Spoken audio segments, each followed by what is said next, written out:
All right, welcome to another episode of the Rise and Thrive podcast. I am excited about this episode. I got my good friend Ben McDonald here to talk to you guys about being a personal trainer and your first year in. Ben, how's it going? Talk about yourself.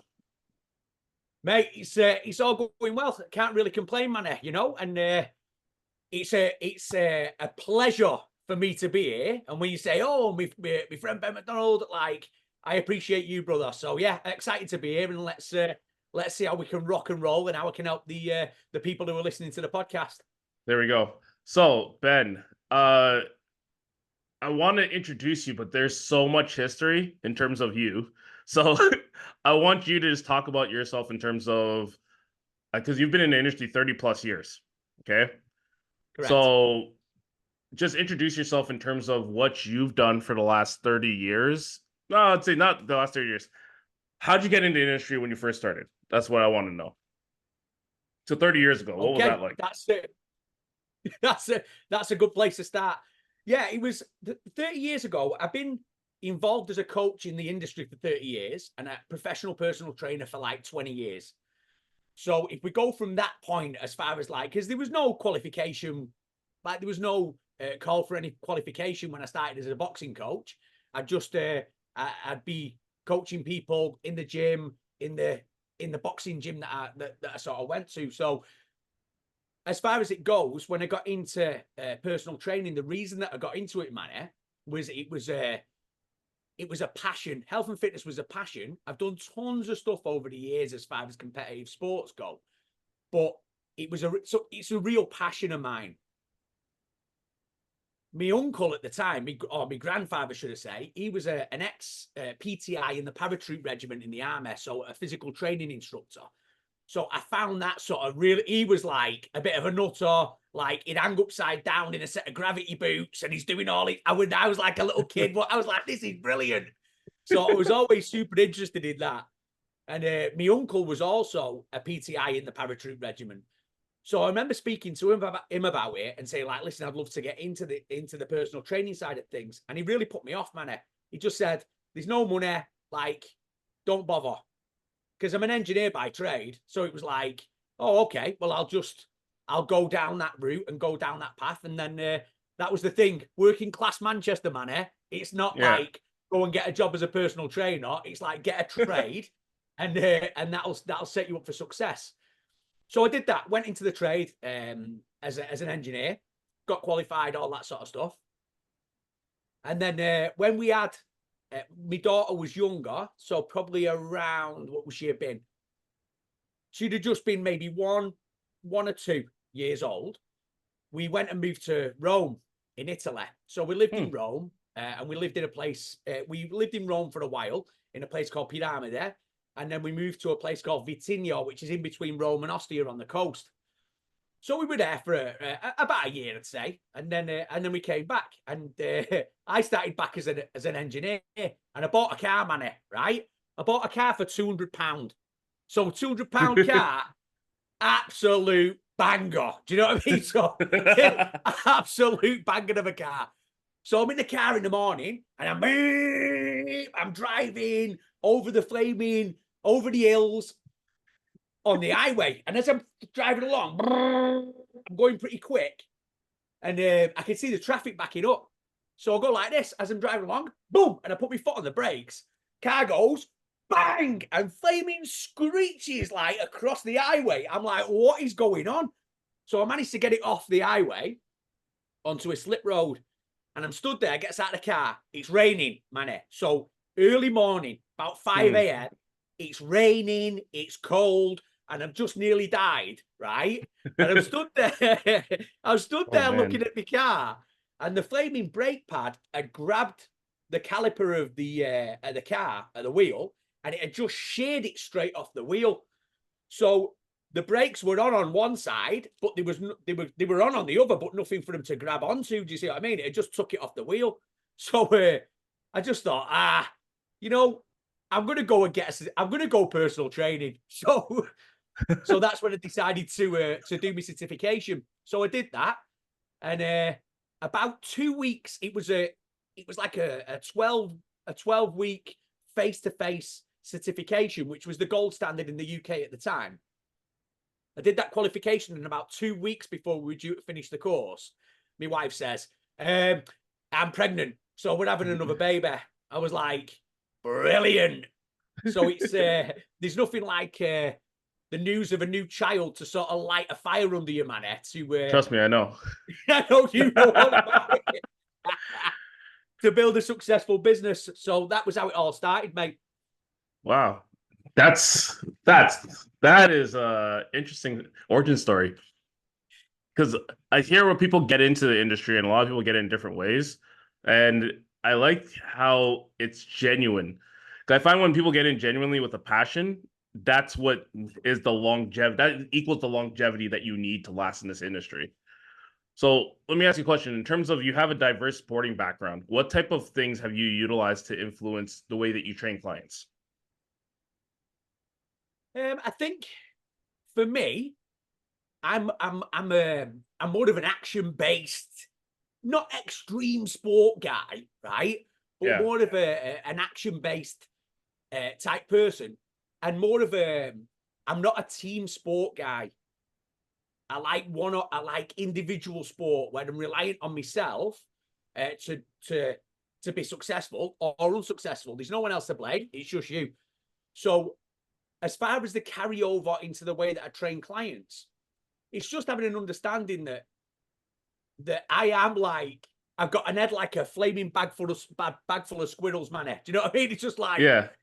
my head's all over the place. So what I need a little stimulation in the training that I do. So if you look at the training that I sort of do for myself, there's like club work, maces, like I've been using it. I actually made my first mace out of a flaming 10-pin bowling ball, a pink one, with a piece of steam pipe straight through the middle of it, like swinging it round in the middle of the gym about 20 years ago. Do you know what I mean? So I've been doing that sort of stuff for a long time. But it's taking those pieces of equipment and utilizing them in a way that's engaging for a client, but also it's having the realization, manner, that when things have been around for a long time, it's not about fads, right? Like new stuff that comes out. Like I remember seeing a flaming vibrating kettlebell once. I was like, what is this? And the guy said, you've heard about power plate? I said, yeah, I've heard about power plate. And you've heard about kettlebell? I said, yes, I've heard about kettlebell. He went, vibrating kettlebell. I was like, what is this, mate? You know?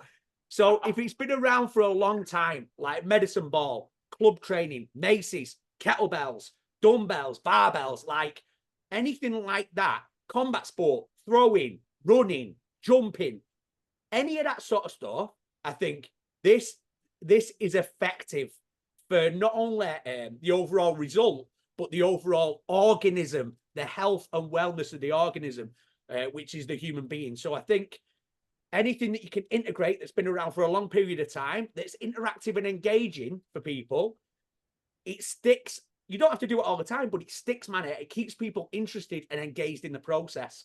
Most people don't want to come to the gym. They don't enjoy it. Yeah. In fact, the people who come to the gym and enjoy it are weirdos, because they are a very, very small percentage of the population. Yeah, I agree with you. Definitely, I see it working in a commercial gym. And in my gym, it is the weirdos who come on a regular basis, and I'm like, this is not normal to want to come to the gym. Like rain, snow. Oh, it's 10 feet of snow. I'm digging it out. I'm showing up to the gym. It's like, what are you guys doing? But it is weird because I know 10 feet of snow. I don't want to come in. I'm like, I think I'll stay home.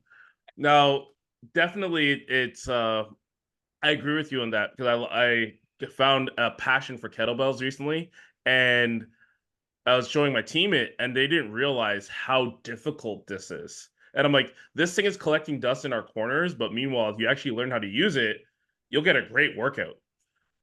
Mate, for personal trainers, stuff like that, I mean, and some of it can be a little niche, man. Like as far as club work goes and circular strength training with a club or a mace, I'm a little bit of a purist, because I think it should be there should be flowing movement pattern, and it can be very specific to a certain area. Like if I'm training a combat sport athlete, the carryover and the dynamic correspondence to the sport that they do is phenomenal with clubs and maces. Same with a Bulgarian bag, like all these different sort of pieces.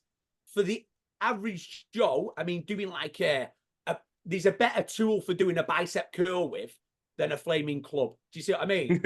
Yeah. But as far as kettlebells go, for a personal trainer and for a client, like just a super, super versatile tool that you can use with limited space and you can use for multiple results, metabolic conditioning, strength training. Like you can use it for tons of diverse application.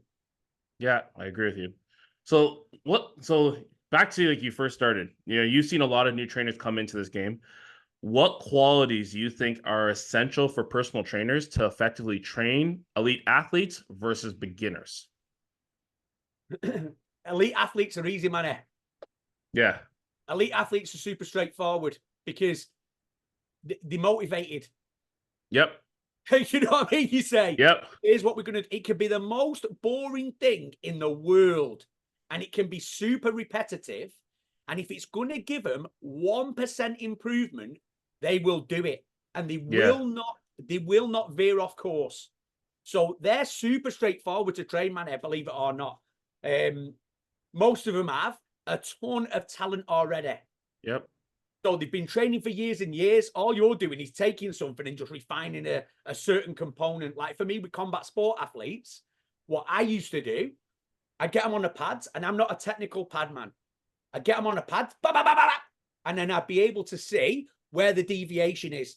Where are they leaking power? Where are they losing stuff? What's the conditioning like? Are they breathing through the nose? Are they breathing through the mouth? Like all these different things. And from that, I would design a program to iron out the little weak links in the chain. That's what I used to do. Now with a beginner or a novice, they don't have the foundational. They don't have the foundation of skill.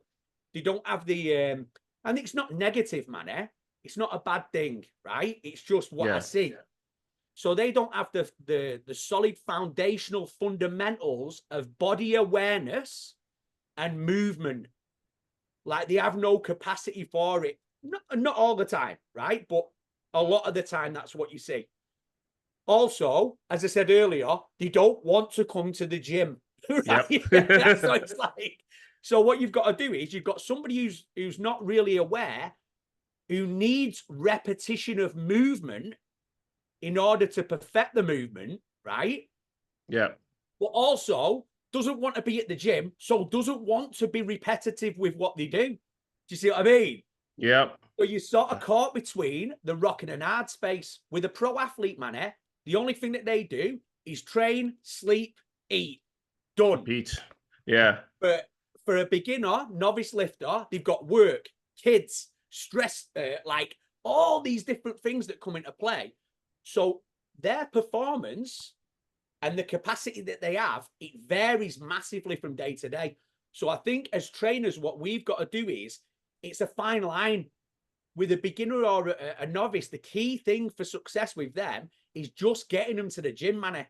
If you get them to the gym and you just get them running up and down the turf, they will get a result. But if they're not coming to the gym, they're not going to get any result. So I suppose the biggest thing is finding out what motivates the client, but also having the ability to recognize that, yes, they need a periodized plan that's structured, but when do you stick to that and when do you deviate from the plan to keep them engaged and match their capacity? So speaking on that, like periodization, I like that topic. How do you utilize periodization in your training sessions?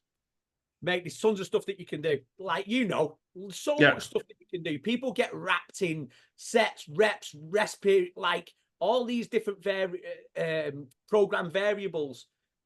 But it can be super straightforward, mate. Like for me, sometimes what I'll do is I'll have stuff that's supersetted in a program.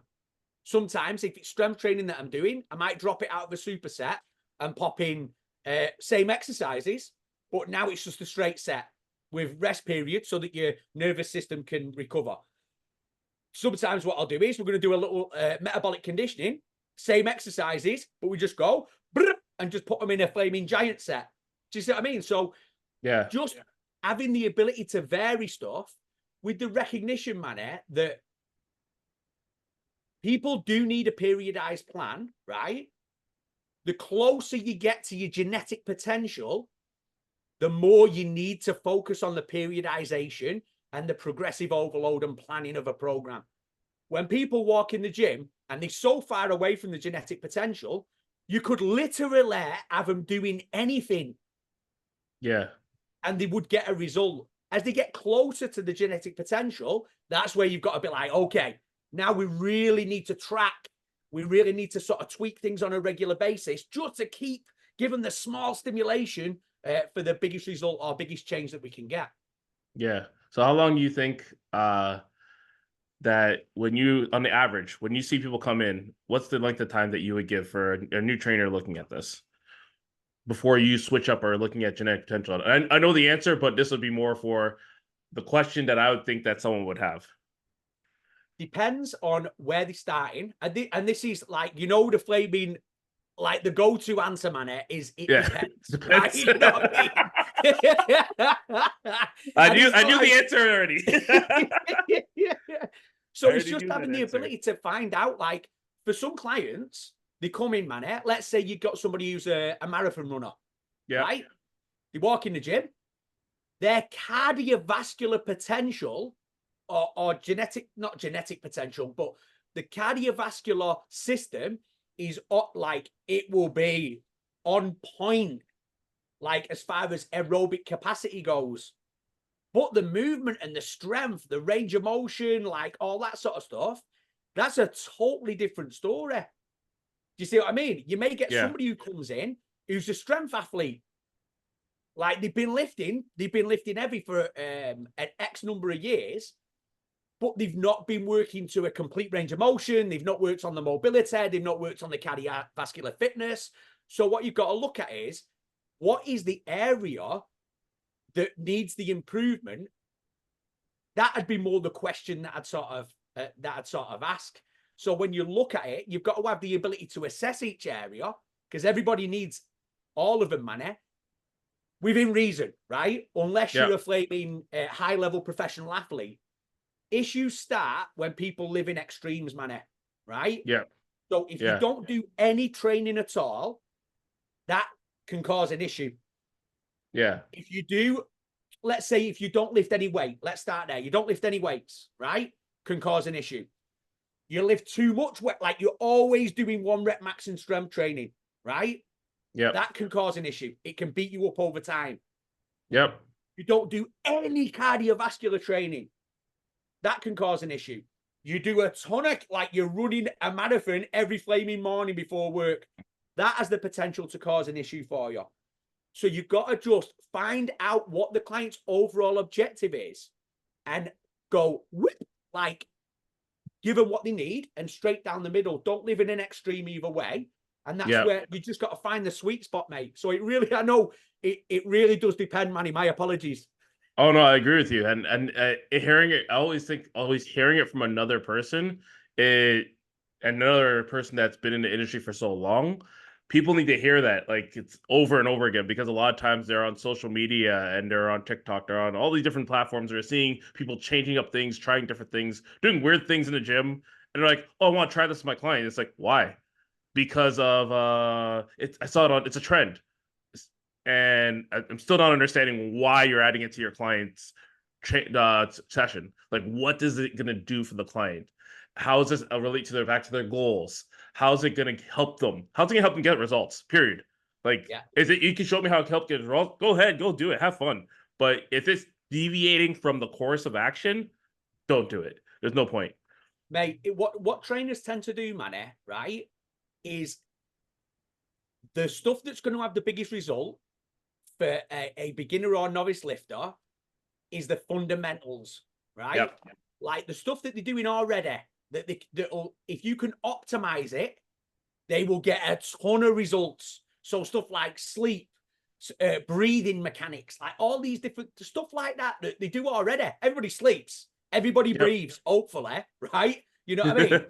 Everybody eats, everybody drinks. So if you can just optimize certain areas like that, do not do not try and progress people too quick.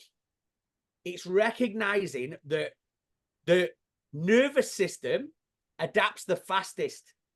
So this is one of the big things that happens with trainers. They see that the clients can lift the load. So they go, let's up the load. Like, but it's not a muscular adaptation. It's a nervous system adaptation. It's through motor unit recruitment, increased rate coding, increased motor unit synchronization, blah, blah, blah, all these different things that can happen, man. In the same workout, you'll see clients get stronger, especially beginners. So these are the people that pop up on social media. Oh, it's another PR. Like, and then the week after, oh, it's a PR again. Like double body weight on a deadlift. And then the thing is, after that, you never see him again. Yep. Because the skeletal system, the muscular system, like the connective tissue, it hasn't adapted as quick as the nervous system. So now the client's like picking up far more than what the body's prepared to lift. So it's the understanding, man, that it's a process. Like you don't have little old Edna walk in the gym on a flaming walking sticks and you go, right, Edna, drop the sticks, it's 1 rep max time. Do you see what I mean? It's not the way to work with a client. Understand the process. And like you said, why are you doing it? And how is it going to benefit the client and get them to the goals in a safe and structured way that is engaging for the client? Yeah. So you mentioned before, you mentioned working with clients and working on their breathing techniques. So let's get into that in terms of how do you incorporate breath work into training programs and what benefits have you observed from its practice? Mate, it is like, if I could go back, right, to the start, if I could go back, and I mean, right to the start, man, like 30 years, if there's one area that I personally believe should be the biggest area of focus for any trainer, it is breathing. It has absolutely blown me away. And I'm not talking about like yoga practice. I'm not talking about like the universal and like meditation and all that, which is all good. Don't get me wrong. I'm not talking about it in that sense. What I'm talking about is for the overall well-being, physically and mentally, for a client, you will not have a bigger impact than breath work because it will affect absolutely everything from digestion to stress management to energy levels to sleep to absolutely everything that you do. It'll increase your strength through intra-abdominal pressure. Like, it's just insane. And like I say, Manny, before, everybody does it. So all you've got to do is optimize it and the client's off to the races. If you don't optimize it, man, like it can have such a negative impact. If you look at, like I did a course with a guy called Patrick McKeown, about, I think it's like 7 years ago now. Phenomenal course. Like I walked in, 3-day course on breathing. I was like, what? I thought, I've got it. I'm pretty good. I walked out of there. I was like, how am I not dead? I'm a flaming vampire. And you know what I mean? It was like, it was a full thing because it was all about like, the big thing, man, is nasal breathing. Like that is that's the number one thing when it comes to breathing. And people talk about like breath holding, low, slow breathing, all this, that, and the other, like tons of different components. But really, when you boil it right back down to the very sort of minutiae, the one thing that can improve all the areas of breathing is just breathing through your nose. It's super straightforward. And clients, when you say to them, yeah, I just need you to breathe through the nose, mate. They're like, what? You say, yeah, can you do it? They go, yeah, it's easy. You say, great. So just breathing through the nose gets the diaphragm in the game. As soon as the diaphragm gets in the game, man, and you get a little bit more action from there, the pelvic floor has to respond, right? Because the increase in pressure. So it improves pelvic floor function. You've got all the viscera in the abdominal cavity that get more peristalsis because of the pumping action of the diaphragm. So just pelvic floor and digestion, like just from breathing through your nose. Your tongue sits against the roof of your mouth, stimulates the vagus nerve, so it chills you out. If you go more diaphragmatic, it stops you breathing into your chest. So now, because when you stress, man, your brain doesn't delineate between you breathing into your chest because you're stressed, or whether it should make you stressed because you're breathing into your chest. Do you see where I'm going with it? Yep. So you create this negative sort of loop in your brain. Anxiety and stress, absolutely through the roof at the minute, like crazy. So if you can help clients from that standpoint, like beautiful. Sleep, mate. Nasal breathing helps you to down regulate and sleep. Also, what it does is puts the tongue against the roof of your mouth and optimizes your airway. So when you sleep better, you can improve so many different things from cognition all the way through to body composition. One poor night's sleep, man, over the following 24 hours, caloric intake was shown to increase by 480 calories. You know what I mean? So if you've got a client who wants to drop a little bit of body fat and they're not sleeping great, like you're fighting against it, you're up against it. But if you can improve the sleep just through breathing techniques, it's crazy. Trained a very high level cyclist and I trained him for 3 years, right? And he said to me, he said, do you know what, Ben? The best thing that we've ever done. I said, what's that? He said, breathing. I looked at him, I was like, we've trained together for 3 years and the best thing we've ever done is breathing. And he goes, yeah. He said, 100%. I did a lot of simulated high altitude training with him for splenic contraction to increase VO2 max and like increase EPO release and all that sort of stuff, right? So it's not something that I don't need to train. I don't need to be stood there, man, right? While he's doing that.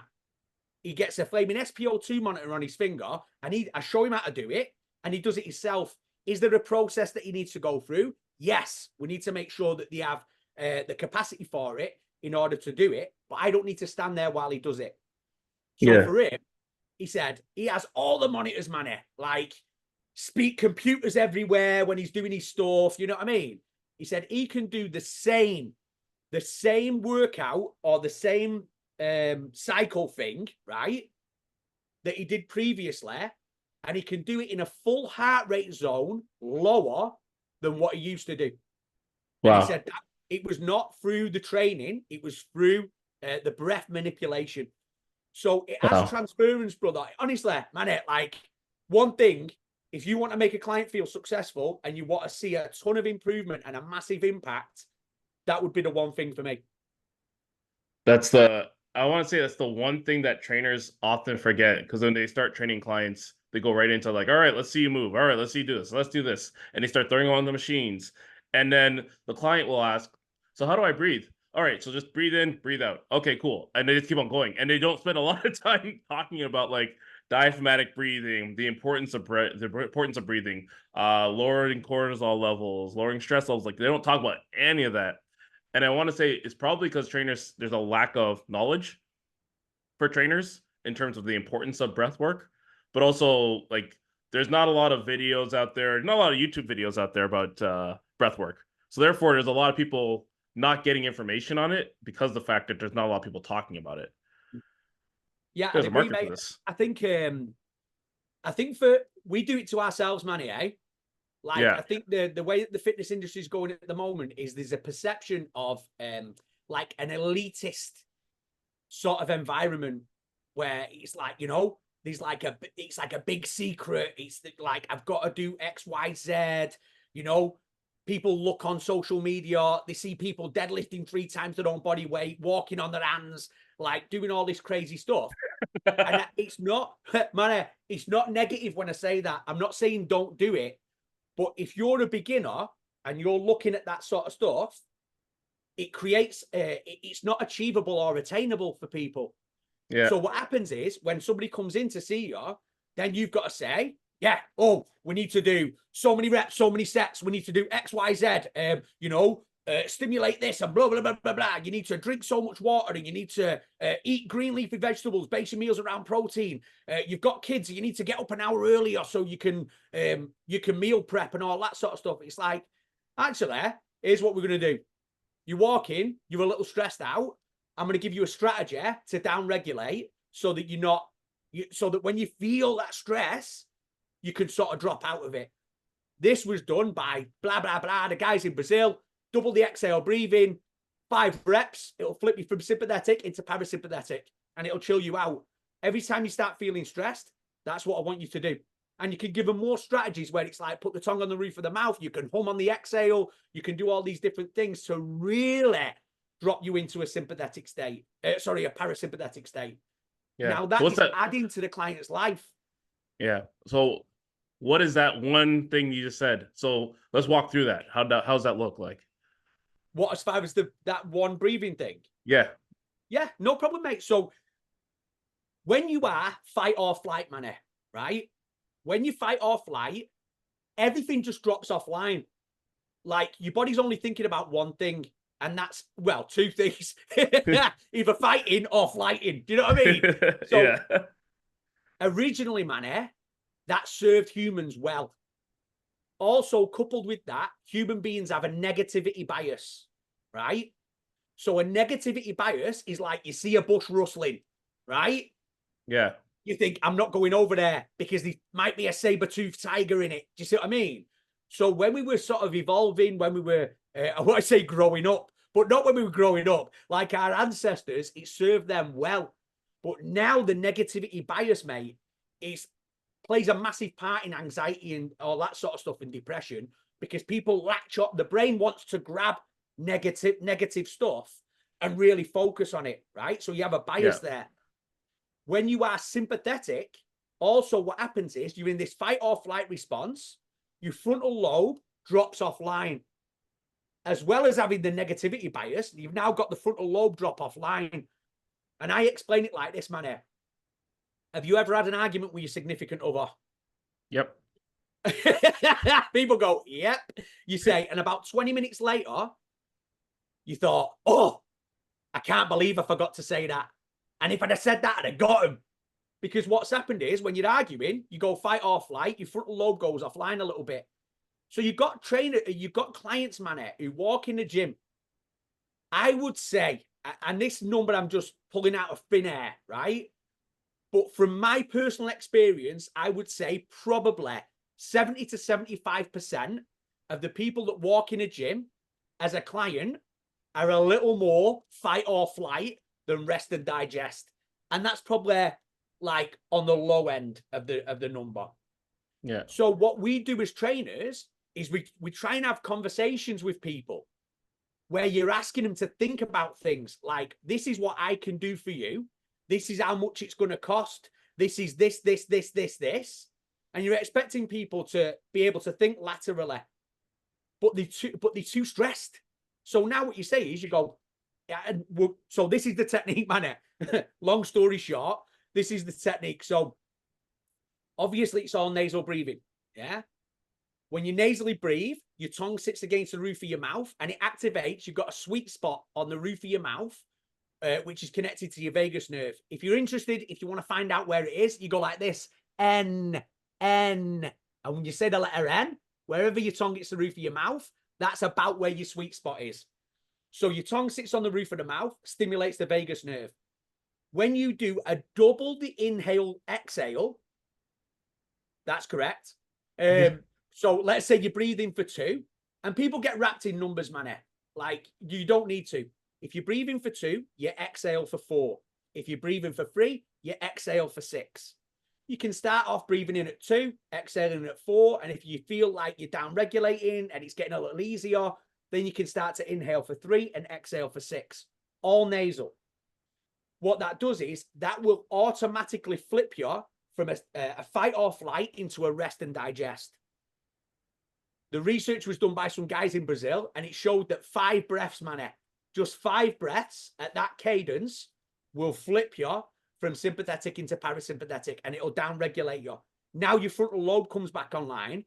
Now you can start to have conversations about what it looks like to actually train with you, how you can impact their life, how you can help them move forward and get better in the gym, but the carryovers to life. Do you see where I'm going with it? I see. I It's see. super powerful, my mate. And with that, if you want to, on the exhale, when you're doubling the inhale, you're coming down on the exhale. Let's say you inhale for 3, you're exhaling for 6. You hum on the exhale, and the vibration stimulates the vagus nerve even more. So if you've got somebody who wants to downregulate, they want to drop out of a fight or flight response, that's the strategy. Man, you've got Yeah. somebody who wants to improve sleep. That is the strategy. You've got somebody who needs to think clearly because they've got an important meeting or an important discussion that they need to have. That is the strategy. The strategy remains the same, brother. Don't overcomplicate it for people. You just make it straightforward. Say this one thing is going to have the biggest impact on you for right away. It's amazing. Yeah, that's something I was thinking is just as you were talking, I was thinking about the person that comes in post work and is highly stressed. Client comes in and go trains late. This happened, that happened, and it's like, okay, now I'm here to work out. And you're like, okay, let's lift some weights. And you just got more stressed. So thinking about that before we even start, like, okay, down regulation. All right, take 5 deep breaths and work on that with them. That's a good thing to implement. I like Hey, that. 100%. Like what trainers need to have, man, is the ability to cut bait on a training program. Like Yeah. trainers tend to be sort of super focused on like, this is like we spoke about periodization before. Yep. And you're in a strength training phase. So now you've got the client, exactly that person who you just said walks into the gym. So are they, training is a stressor, right? So there's 2 different types of stress. There's distress and there's eustress. Distress is negative, eustress is positive, right? But Yeah. both are still a stress. So when your stress cup is full, do you need to add a training stress into it? Not really. The cup's going to overflow. So how do we cut bait on the program? And I'm going to give you an example, man, right? Here we go. So I remember training a client. This is like years ago, brother. And it was in Canada. So I'm stood there. Lady comes in. She's like, and I got a lacrosse ball in my pocket, right? So she comes in and she's like, "Oh, flipping it, what a day. What a day." I said, "What's going on?" I've got the program, right? I'm looking at it. I thought, nah, this is not happening today. So she's talking away. She's like, "Oh, this happened, and my boss did this, and all these flaming papers on my desk, and blah, blah, blah." And she's going on and on and on. So I just go like this. I chuck the flaming program on the ground, and I step back a couple of paces, and I pull my lacrosse ball out of my pocket. And as she's talking away, I just bounced it on the ground to her. She catches it like that. I said, "Bounce it back, carry on." So she bounced it back, and I can't catch it. She's carry on what she's doing. And then I go like this, man. I bounced it off to the side. She goes like this, catches it, and she looked at me, and I went, "Oh yeah, it's on." You know what I mean? She was like, "What?" I said, "Let's go." So the ball's bouncing all over the place. I'm trying to catch it. She's trying. It's all over. I said, "If you miss the ball, you're going to do 5 squats. If I miss the ball, I'm doing 5 squats." So we do balls going all over. I'm doing squats. She's doing squats. Then it changed to push-ups. Then it changed to TRX rows. Then it changed to this, and this. Like high knees on the spot. At the end of the flaming training session, man, what was on her face? Like a big smile. Do Yeah. you see what I mean? I'm flaming sweating like crazy. I'm like flipping neck. She's sweating like crazy. Great workout, but exactly what she needed at that particular moment. So you've got to have the ability to recognize where the client sits right there in the training session and adjust what you need to adjust to suit the client. Do not make the client fit the exercise. Make the exercise fit the client. Yeah. I hear you on that. It's a powerful story. So I got 2 more questions for you. And this one is, okay, what would be, you're a brand new trainer, or you're dealing with brand new trainers. What is the for continuing education, certifications, what's the benefit on the career for doing that? I think the biggest thing that trainers lack is confidence in what it is that they do. They don't have the confidence when they're talking to clients, and it all pays back to authenticity, man. Like when you talk to somebody authentically, people pick up on the vibe. It's like, I know what I'm doing. I've done it before. I've done courses so that I know what I'm doing. I've invested in myself. And now I feel justified in asking for an investment from you. If you Yeah. do not invest in yourself, how can you authentically ask somebody else to invest in you when you've not invested in yourself? So I think with courses, qualifications, all that sort of stuff, most of the time you can go and read a book, man. Like you can get a lot of the information out of a book. But Yeah. what a lot of courses do, or I say a lot of courses, 99.9% of courses take all the information around a certain area, collate it for you, and put it into a structured approach that you can utilize. That's what a course really does.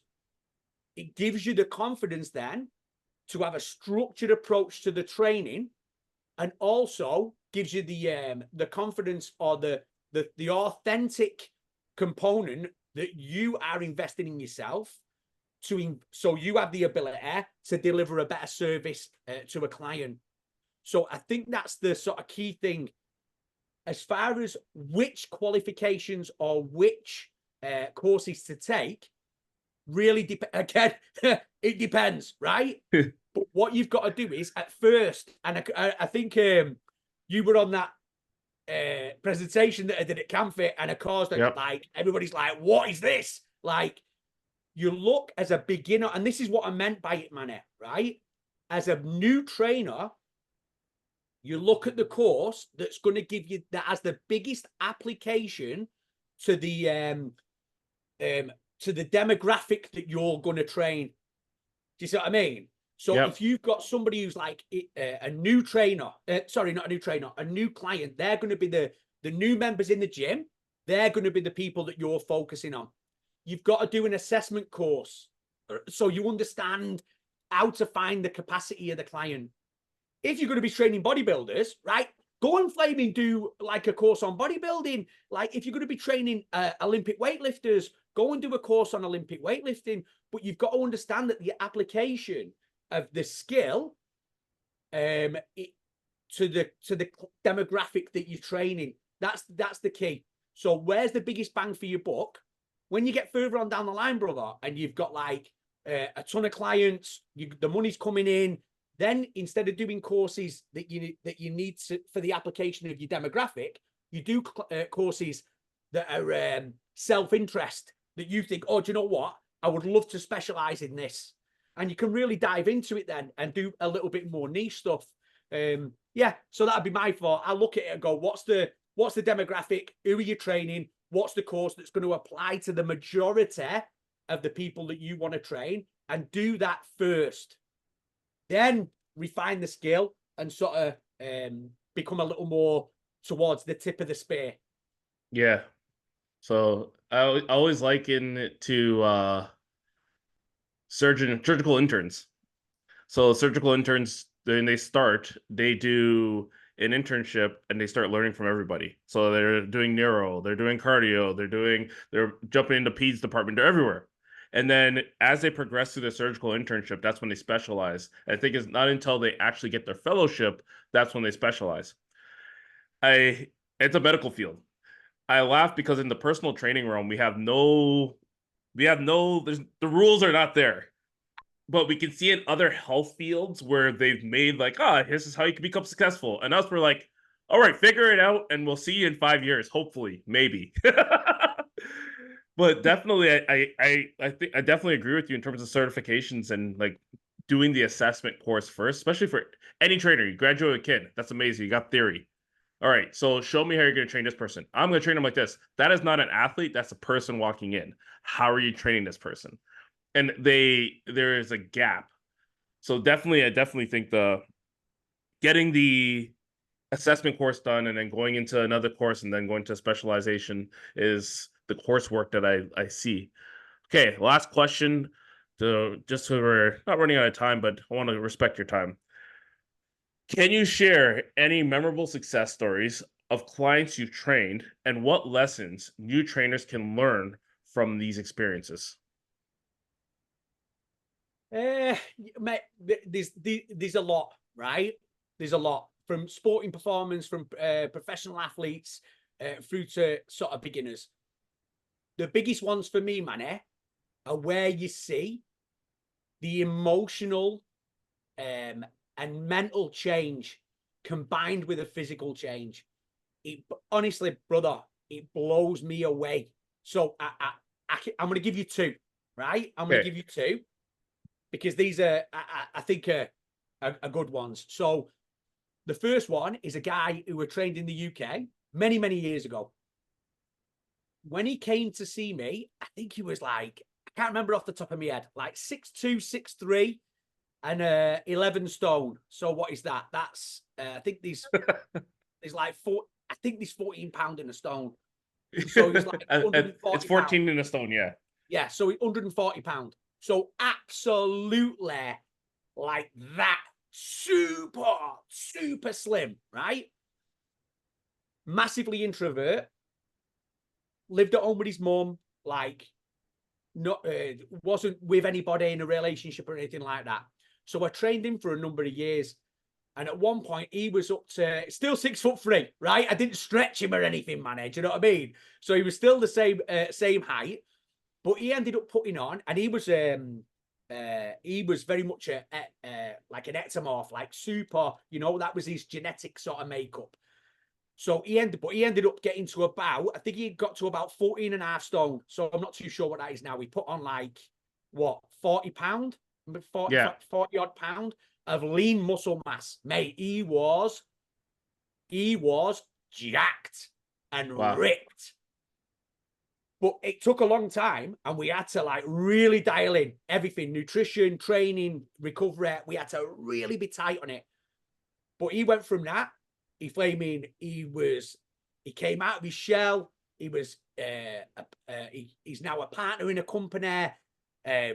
Like ladies Wow. were like, you know what I mean? He had like plenty of girlfriends, like beautiful ladies, like just, but it was the change and the confidence that he had was crazy. Like, so to see that change was phenomenal, phenomenal. And like I say, it was more about the emotional change and the mental change than it was about the physical change. Yeah. Yeah. Then when I came to Canada, I trained a lady. So this lady, she was at the time mid to late 40s when she started, and she was in a corporate world. So I started training with her.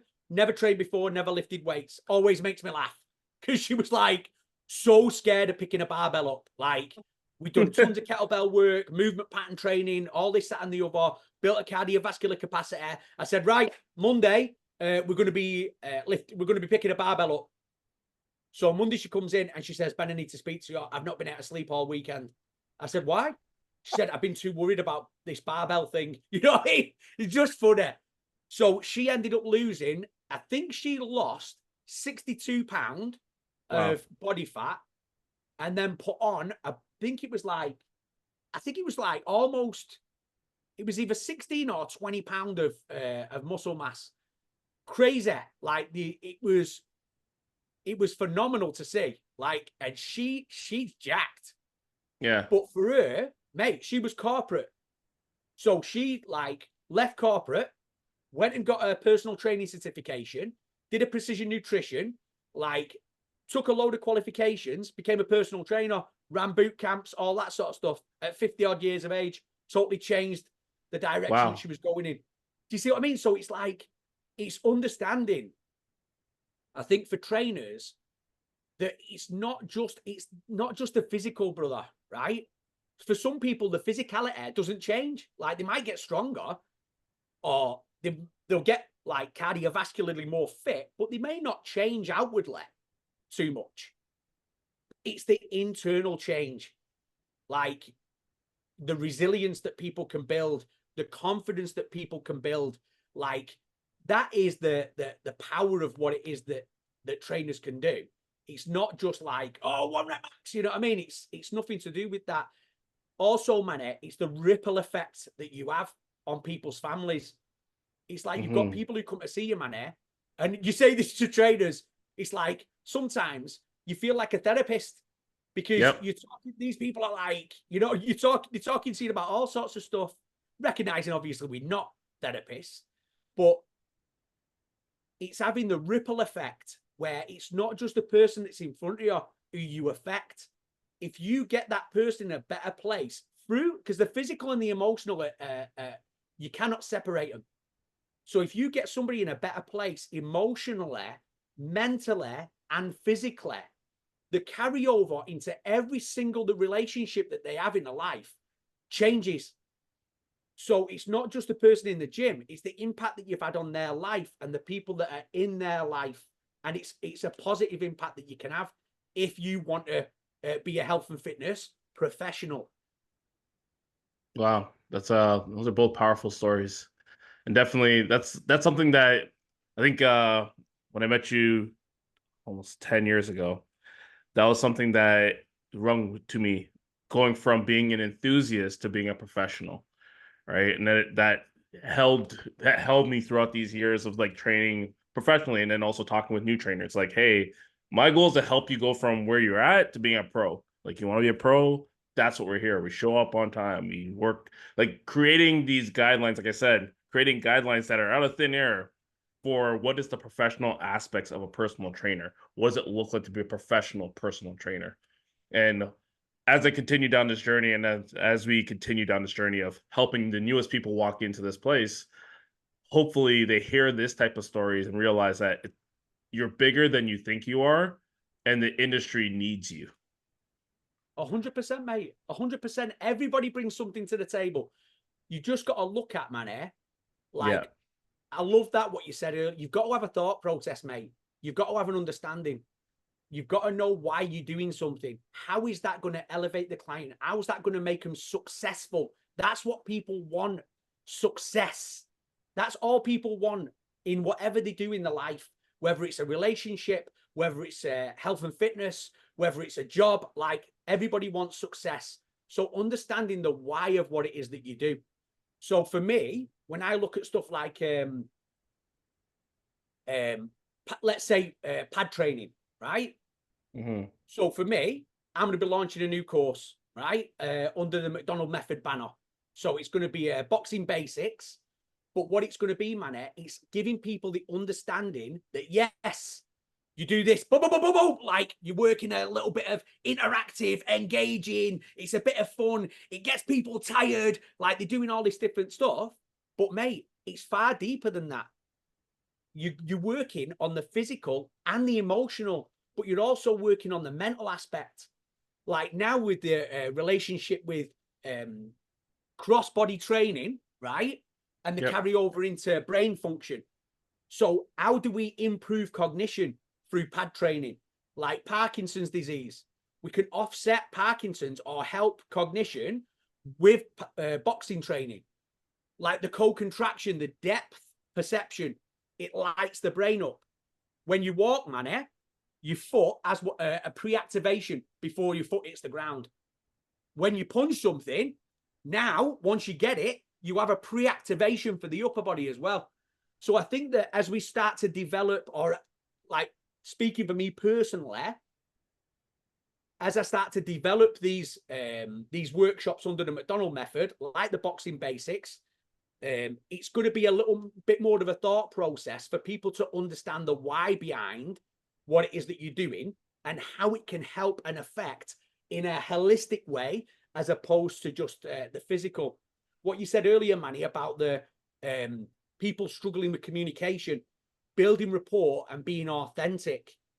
Yep. You know, you know that I'm going to be bringing out the Connect Like a Champion, which is going to Yep. be a 4-hour workshop. So that's going to be specifically geared around how you can communicate and connect from a place of authenticity with the people that are in front of you in a one-on-one environment. So I think that's the direction that we should be going as an industry a little more, and try to get away from the elitist mentality and making things a lot more inclusive and not exclusive. I agree. Okay, Ben, that's our time. But before we go, what do you have coming next in the next couple of days, next couple of months, and where can people find you? Mate, I'm going to be, like I say, I've already launched the Present Like a Pro, which is more geared around public speaking, how to connect effectively with an audience. What I'm going to do is I'm going to strip that back into, that's still going to be available, but I'm going to be launching the Connect Like a Champion, which is more like the baby brother, you know, or the baby sister, like whatever you want to look at it like. That'll be more of a 4-hour workshop geared around authentic connection, how to find your authenticity and how to relate that to the person that's in front of you through verbal and non-verbal communication, even breathing. Like there's going to be some stuff in there on breathing, matching your cadence of breath to theirs, and resonating or vibrating on the same level, like resonance stuff is pretty cool. So I'm doing that, and then also I'll be launching the McDonald method boxing basics, which is going to be a total holistic approach to combat sport and how you can utilize that with a beginner in a safe and effective way for you and for them. So those are the things that I've got coming up, and they may lead into some more combat conditioning type stuff. So it's exciting times, man. Like I'm flaming ready to rock and roll. Do you know what I mean? I'm like, oh, let's get it. And also I'm going to be at the Canfic Pro Convention on the 10th, 9th and 10th of August. And I'm going to be presenting Breathing for Performance, which is going to be all about how breath manipulation can be utilized to improve performance. But what is performance to you? Is it mental? Is it physical? Like, how can we manipulate things to affect overall performance? There we go. Well, that sounds like a very eventful time. I'm looking forward to catching a couple of those things. So, if you like this episode, I want you guys to. Oh, wait, your Instagram. What is your Instagram? Oh, right. So this is super embarrassing. My Instagram is Ben MCD 1976. Yes, that's my year of birth, right? My daughter's like, you can't do that, Dad. You know, you can also find me on McDonald Method, at McDonald Method. And then also, if you want to check out the website, it's mcdonaldmethod.com. MCDONALD. There we go. All right. So that's it for today. If you like this episode, share it with a friend. Looking forward to the next Rise and Thrive. I'll see you at CanFit. And hopefully I see you guys at CanFit too. All right. That's it. Take care.